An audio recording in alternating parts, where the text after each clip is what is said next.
तो आज की क्लास का हमारा सबसे पहला प्रश्न है, यहाँ पर बोला गया है दुर्जन शब्द का सही संधि विच्छेद है। दुर्जन शब्द का सही संधि विच्छेद क्या होगा?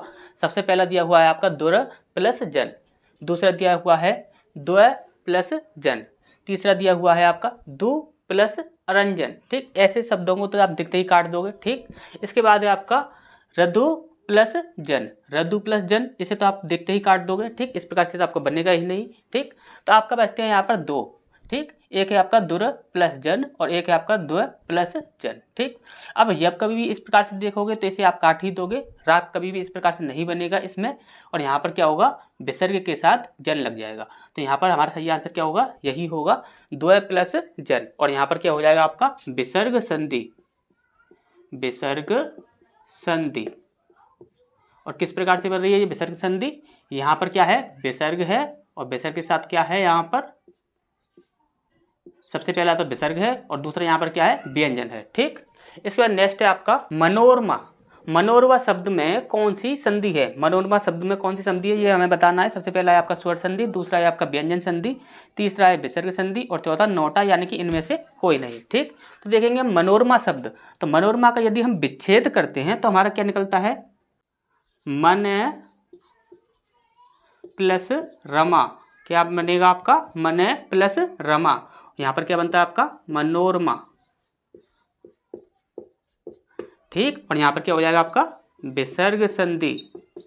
ठीक, क्या हो जाएगा आपका विसर्ग संधि। ठीक, अब इसका नेक्स्ट है आपका किस विकल्प में विसर्ग संधि है? किस विकल्प में विसर्ग संधि है, हमें विसर्ग संधि की पहचान करनी है। सबसे पहला है आपका दिग्गज, दूसरा है आपका जगदीश, तीसरा है आपका महिष और चौथा है आपका निरंतर। ठीक, तो एक एक करके देखते हैं। जैसे कि दिग्गज में देखते हैं तो क्या बनेगा आपका दिक प्लस गज। क्या हो जाएगा यहाँ पर व्यंजन संधि। क्या हो जाएगा व्यंजन संधि, दिक प्लस गज दिग्गज, तो यहाँ पर क्या हो जाएगा व्यंजन संधि। जगदीश की बात करें, जगत प्लस ईश, क्या हो जाएगा आपका यहाँ पर व्यंजन संधि। क्या हो जाएगा व्यंजन संधि। इसके बाद नेक्स्ट देखते हैं महिष। महिष आपको देखते ही समझ आ रहा होगा, मही प्लस ईश, क्या हो जाएगा आपका महिष। और यहाँ पर आपका बनेगा क्या, यहाँ पर बनेगा आपका दीर्घ स्वर संधि। क्या हो जाएगा दीर्घ स्वर संधि। तो हमारा सही आंसर क्या हो जाएगा यहाँ पर हमारा निरंतर। ठीक, तो नेक्स्ट क्वेश्चन की ओर बढ़ते हैं। इसका नेक्स्ट प्रश्न है हमारा यहाँ पर बोला गया है बाग जाल।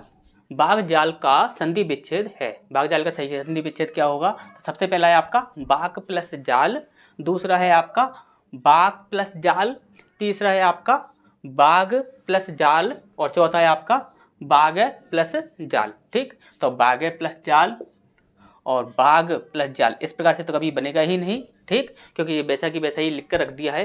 ये गा जो है यही है, ये आधा बनाने के लिए किसी भी वर्ड को यदि आपको आधा बनाना है तो उसके नीचे सिर्फ आप हलंत लगा दीजिए, वो आधा हो जाएगा। ठीक, अब यहाँ पर है आपका बाक प्लस जाल, तो ये भी आपका गलत हो जाएगा और यहाँ पर होगा आपका बाक प्लस जाल, ये वाला होगा हलंत वाला। हमेशा याद रखिए हलंत वाला ही आंसर होता है। ठीक, इसके बाद नेक्स्ट है आपका वृक्ष छाया। वृक्ष छाया का शब्द का सही संधि विच्छेद क्या होगा? तो सबसे पहला है आपका वृक्ष प्लस छाया, दूसरा है आपका वृक्ष प्लस छाया।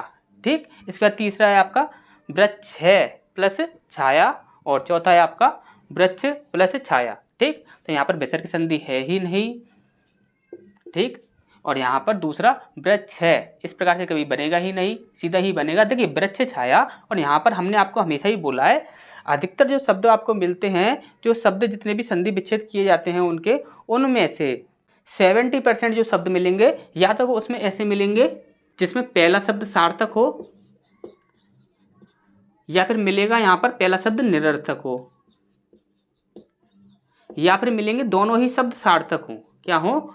दोनों सार्थक, दोनों ही सार्थक होंगे, या तो दोनों सार्थक होंगे या फिर एक सार्थक होगा या फिर आपका एक पहला ही निरर्थक होगा। इस प्रकार से अधिकतर मिलते हैं आपके 70%। ठीक, अब यहाँ पर आप देखोगे यहाँ पर वृक्ष छाया में देखोगे तो यहाँ पर एक बनता है आपका वृक्ष और दूसरा बनता है छाया। तो यहाँ पर आप क्या बनोगे, वृक्ष और छाया।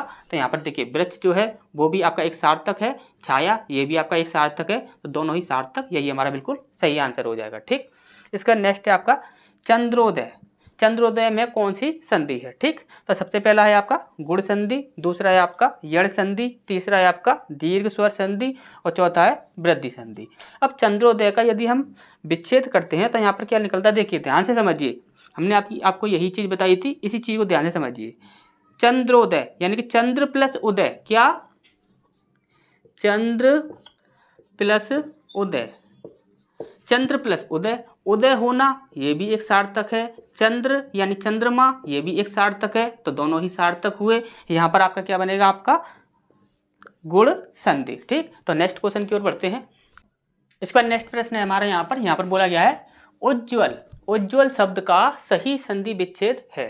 तो सबसे पहला है आपका उज्ज प्लस ज्वल, दूसरा है आपका उत प्लस ज्वल, तीसरा है आपका उद प्लस ज्वल और चौथा है आपका ऊत प्लस ज्वल। ठीक, तो यहाँ पर ये सारे ऑप्शन कैंसिल हो जाएंगे, हमारा क्या होगा आपका आदता ये उत प्लस ज्वल। ठीक, इसका नेक्स्ट है आपका किस विकल्प में व्यंजन संधि है। ठीक, तो किस विकल्प में व्यंजन संधि है, तो यहाँ पर हम एक एक करके देख लेते हैं। जैसे सबसे पहला है आपका निष्कासन, तो इसमें देखते हैं इसका बनता है आपका निय प्लस कासन। ठीक, निय प्लस कासन और यहाँ पर क्या हो जाएगा आपका विसर्ग संधि। ठीक, इस पर नेक्स्ट देखते हैं, यहां पर है आपका कश्चित। कश्चित में देखते हैं क प्लस चित और यहां पर भी क्या हो जाएगा आपका विसर्ग संधि। ठीक, इसका नेक्स्ट देखते हैं धनुष्टंकार। धनुष्टंकार में धनु प्लस टंकार, आपको अच्छे से पता होगा। तो यहाँ पर क्या हो जाएगा आपका, यहाँ पर भी हो जाएगा विसर्ग संधि। ठीक, यहाँ पर भी विसर्ग संधि, तो हमारा सही आंसर क्या हो जाएगा आपका परिष्कृत। ठीक, इसका नेक्स्ट है आपका अतएव। अतएव शब्द का संधि विच्छेद है। अतएव शब्द का संधि विच्छेद क्या होगा, सबसे पहला है आपका अति प्लस एव, दूसरा है आपका अत प्लस एव, तीसरा है आपका अतः प्लस एव और चौथा है आपका अति प्लस एव। और हमको अच्छे से पता है अतएव जो होता है इसमें क्या होता है आपका विसर्ग संधि। ठीक, क्या होता है इसका विसर्ग संधि, तो यहाँ पर इसका क्या हो जाएगा अतः प्लस एव। ठीक, ये सही आंसर हो जाएगा। इसको नेक्स्ट क्वेश्चन की ओर बढ़ते हैं। इसका नेक्स्ट प्रश्न है हमारा यहाँ पर बोला गया है प्रत्येक शब्द का कौन सा विकल्प सही संधि विच्छेद को दर्शाता है। ठीक, यहाँ पर सबसे पहला है आपका प्रत्यय प्लस एक, दूसरा है आपका प्रति प्लस एक, तीसरा है आपका प्रति प्लस एक और चौथा है आपका प्रत्यय प्लस एक। ठीक, अब यहाँ पर हमने जो आपको संधि के टाइम पर जब हमने आपको थ्योरी वाली क्लास कराई थी उसमें हमने आपको 5 नियम कराए थे। 5 नियम में से एक क्या था, जो पहला जो शब्द होगा वो क्या होगा आपका उपसर्ग। ठीक, और उसके बाद जो दूसरा होगा वो क्या होगा आपका सार्थक। तो यहाँ पर एक आपका उपसर्ग और एक आपका सार्थक, इन दोनों से मिलकर क्या होगा आपका एक संधि बनेगी। ठीक, अब यहाँ पर आप देख रहे हो प्रति एक उपसर्ग होता है और एक ये होता है, ये एक सार्थक शब्द है। तो यहाँ पर क्या हो जाएगा, यही हमारा बिल्कुल सही आंसर हो जाएगा। ठीक, इसका हो जाएगा निम्नलिखित में से कौन सा विसर्ग संधि का उदाहरण है। विसर्ग संधि का उदाहरण नहीं है, यहाँ पर नहीं पूछा गया है। ठीक, विसर्ग संधि का उदाहरण नहीं है, ये हमसे पूछा गया है। ठीक, अब यहाँ पर एक एक करके देखते हैं। तो यहाँ पर देखेंगे, यहाँ पर ये तो आपको पहले से ही विसर्ग दिख रहा है, तो इसे हम यहाँ पर कैंसिल कर देते हैं। ठीक, ये तो पहले से ही विसर्ग का है। ठीक, यहाँ पर देखते हैं चतुस्रलोकी। चतुस्रलोकी में देखते हैं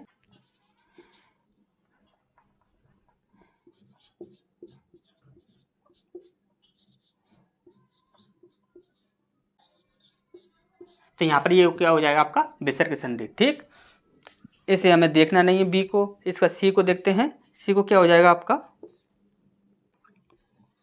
मने प्लस रंजन। ठीक, क्या हो जाएगा, मने प्लस रंजन, और यहाँ पर आपको विसर्ग दिख रहा है, ये क्या हो जाएगा आपका, कैंसिल हो जाएगा। तो सही आंसर हमारा क्या हो जाएगा, अहोरूपी। ठीक, इसका नेक्स्ट है आपका, निम्नलिखित में से किस विकल्प में वृद्धि स्वर संधि है।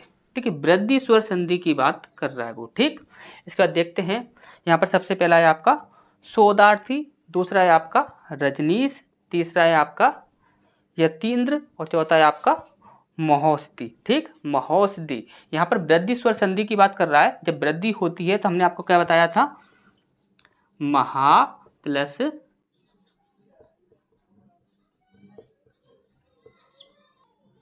ठीक, यहाँ पर महा में से बड़ा आ निकल कर आएगा और ओ ये हो जाएगा। ठीक, और ये आ, बड़ा आ और ये ओ, इन दोनों की मात्रा मिलकर क्या बनाएंगे, ओ का निर्माण करेंगे। ठीक, तो यहाँ पर क्या हो जाएगा आपका वृद्धि स्वर संधि, किसमें हो जाएगा आपका, महोस्दी। ठीक, तो नेक्स्ट क्वेश्चन की ओर बढ़ते हैं।